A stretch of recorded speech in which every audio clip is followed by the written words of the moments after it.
we're going to show you exercises and tips to help get rid of your sciatica pain for good. That's right. We have picked 5 of the best sciatic exercises we know, and we're actually going to show them to you, and there will be a red light flashing to make sure you know to pay attention. Good idea, Bob. All right, the first stretch is a thigh stretch. Now, this stretch, we have to give Rick Olderman, physical therapist, credit. He has written a whole book on how this works, but we're going to show you, and it's going to be very effective. Go ahead, Mike. So to begin, you need to lie on a firm surface. You can do this either on a table if you're able to get up on it, or make sure something is firm at the edge of your bed. You're going to start with both knees to your chest. Then you're going to slowly lower one side down off the edge of the bed here, and I'm going to work on bending my knee. Try to hit 90 degrees if possible. If you can't, that is okay. Now, while I'm doing this, I'm making sure to bring my opposite knee up to my chest like this. I'm going to try to hold this for 30 seconds and breathe through it while relaxing. Also, this leg wants to maintain a nice straight posture. Do not go out like this or in too far. Nice and straight. Again, hold for 30 seconds, then reset, both knees to chest. This should feel good. And then make sure to do this on the other side. You're going to want to do 2 to 3 sets of 30-second holds. If one side is a little tighter than the other, you can give that one an extra set. Oh, nice job, Mike. I wanted to add some, but there's really no more to add. Let's go to the next exercise. All right, so what this actually does is it's stretching the hip flexors, particularly the rectus femoris, a long muscle from the knee up to the pelvis, and it relaxes those muscles so the pelvis can reposition, taking the stress and actually pressure off of that nerve that's creating the sciatic pain. Works very well. Okay, the second exercise is a standing hip abduction. To perform this, you're going to stand in an upright posture. The leg standing is going to have a slight bend in the knee. Do not lock it out. Then I'm going to simply lift the other foot off the ground 1 or 2 inches, kick out to the side, partly roughly 10 to 12 inches or so, and then back to the starting position. You're going to go slow and controlled and try not to rest that foot on the ground. If you need to hold on to something like a countertop for balance or a cane, you certainly can. Notice as I'm doing this, I'm keeping an upright posture. I am not sheeting and leaning over to engage this. Now this is going to work the hip abductors on both legs, because while this one is stabilizing, it is working, and this one is moving to kick my leg out to the side. You're going to want to do 15 repetitions and then switch legs. Brad, do you want to say how this helps with sciatica? Right, so we're working on strengthening the hip abductor muscles, and that has a lot to do with the stability of the pelvis while you're walking, so this kind of thing doesn't happen, which directly affects the low back where the sciatic originates. So you can also increase the resistance if it's not hard enough by using a band like this, or you can use a large loop band. Go ahead, Mike, talk about this. So I just put this in the arch of my foot on both sides. Again, stand with a bent knee. I want more tension, so I'm bending my elbows up to 90 degrees, and then I'm going to kick out to the side. This is going to add a little more challenge than no resistance at all. Very nice. Either the loop band or that works very well. I'm having fun. The third exercise is called butt pumps. In order to do this, you're going to get in a quadruped position, or Brad will show in a standing position in a bit here. So I'm going to get down on my elbows like this. Then the leg I'm working is going to be my left side. I'm going to bring it up like you're kicking towards the ceiling. I'm not going to go through the full range of motion like this. I'm going to pick a spot in the middle where my butt is engaging, and I'm going to do little oscillating movements for 15 to 30 repetitions if you are able. Make sure your glute is engaging. You don't want too much low back or hamstring. You want the butt muscles to fire properly. Make sure to switch and do this on the other side. Brad, how does this help with sciatica? Good question. Now you can see all these exercises actually complement each other. They're really positioning the pelvis in the right position so that the nerve in the low back is released and not being impinged, creating that sciatic pain.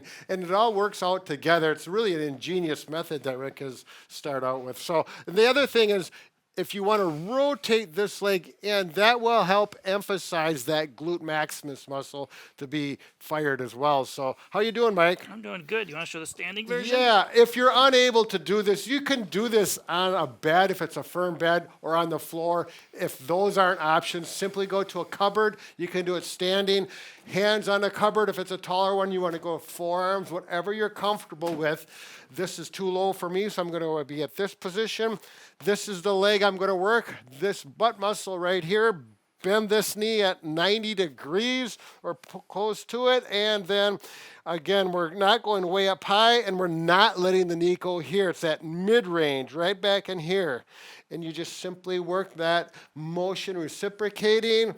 And, again, you can rotate like this, and that'll isolate that muscle more. You can tell, by the way, I'm starting to talk strained.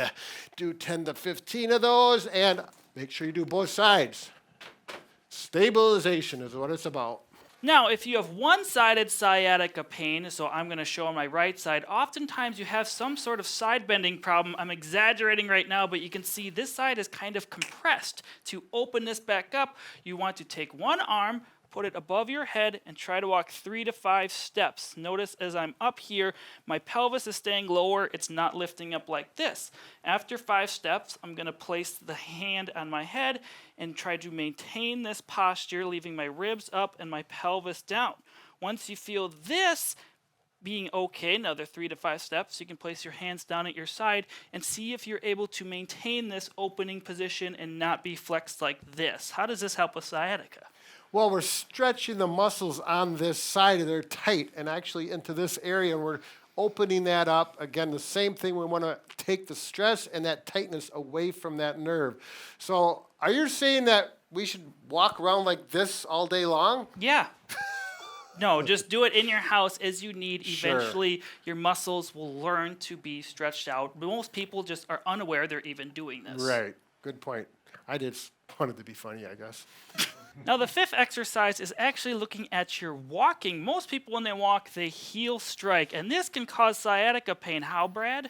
Well, the impact that goes through your heel and then your knee is actually locked, it takes all that force through the bones up to the back, as opposed to having, we're going to talk about this, some flexion in the knees and making it a soft landing without having cushioned shoes, so to speak. Go ahead. Tell them the theory. So the first step you want to try when doing this is walking actually on your tiptoes if you are able. When you're doing this, try placing your hand on your buttock and you'll feel your glutes engaging. Now only do this for about 20 steps and just do it in your house. You don't need to walk outside like this. After about 20 steps, try to walk without a heel strike, more of either a forefoot landing or a flat foot, the whole foot together, and feel your glutes engage. They'll automatically start turning on more versus heel striking with a locked knee. This will help take pressure off of the sciatic pain you're experiencing and help decrease any issues you may be having. Can I interject, Mike? Sure. Something I like to do to help myself do this is when I'm barefoot or with stocking foot at home on a hard floor, not a carpeted floor, you can literally feel your heel hit that hard floor. So you want to go forefoot, and it really gives a lot of feedback so that you know if you're heel striking versus forefoot. And it's very obvious that it takes pressure off of those bones and leading up into the back. It works for me very well anyways. Another thing I forgot to mention is you're going to have to shorten your stride length, meaning how far you step. Obviously, forefoot walking, it's going to be awkward to walk like this. Heel striking, you can bring it out further. So you're going to end up taking smaller, little quicker steps. But over time, you will get acclimated to it, and it'll start to feel more natural. That's right. Nice shoes, Mike. All right, so actually there's 3 exercises, and 2 of them we're just talking about more habits, and the walking is one you can do throughout the day when you have time to think about it, or the arm up and get the stretch here is very easy to slip in throughout the day. The other 3, do them at a specific time, at least once per day. Remember, they are the red light exercise that will remind you. So we have a video that's going to help along with this. So if you want to check out more videos on sciatica, or if you have it, you can check this video out here. It's how to test to see if you actually have sciatica. There you go. Bob and Brad, the 2 most famous physical therapists on the internet.